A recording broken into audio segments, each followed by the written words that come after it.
to the channel. Thanks a lot for joining me. Well, crazy. Paul Ince has accused Ole Gunnar Solskjaer of being a liar. He says that he's lied to Donny van de Beek about playing time, and essentially he's brought Van de Beek from Ajax to Manchester United on false pretenses. The first thing I want to say is this. When Man United signed Donny van de Beek, they believed that Paul Pogba was going to leave. That's my thought. Now, Paul Pogba may still leave, but they thought that Paul Pogba was going to leave maybe 12 months ago. When COVID hit, the list of clubs that could afford Paul Pogba and his wages shrank to zero. Nobody could afford him. So they bought Van de Beek, in my view, to replace Pogba.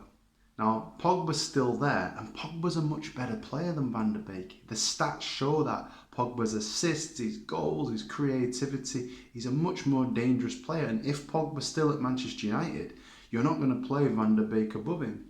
So that's the first thing.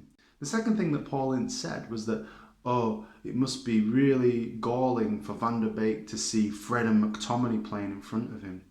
Is he stupid? Right? Fred and McTominay play in completely different positions to Donny van de Beek. Donny van de Beek played essentially as a number 10. He played at the top of a diamond.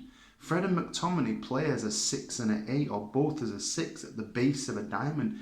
Like, Donny van de Beek doesn't have the physicality or the defensive skills to play as a deep-lying defensive midfielder. Right? So you're comparing apples and pears. You're comparing two different types of players. And essentially, Donny van de Beek's been a little bit unlucky, but you cannot play him in a holding midfield position. Paul Ince has got a track record of slagging off Man United. He's still bitter that Sir Alex got rid of him, and he went and played for Liverpool. An unforgivable sin if you're a Manchester United player. And for me, since he's played for Liverpool, he's dead to me. I don't care what he says, and actually he comes out with all sorts of nonsense about Man United, about Ole Gunnar, which isn't based upon reality and fact. And actually, I think he actually seeks headlines, and he's still got all that 20 years on the problem because Sir Alex didn't like him and he thought he was the governor.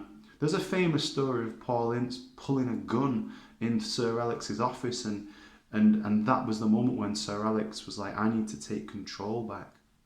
And I'm not saying he wasn't a good player, but he's bitter. He hates Man United, and I don't listen to what he has to say.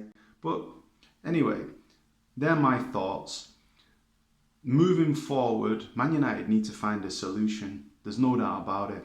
If Donny van de Beek isn't happy staying on the bench and United can get a suitable offer, I think they'll sell him.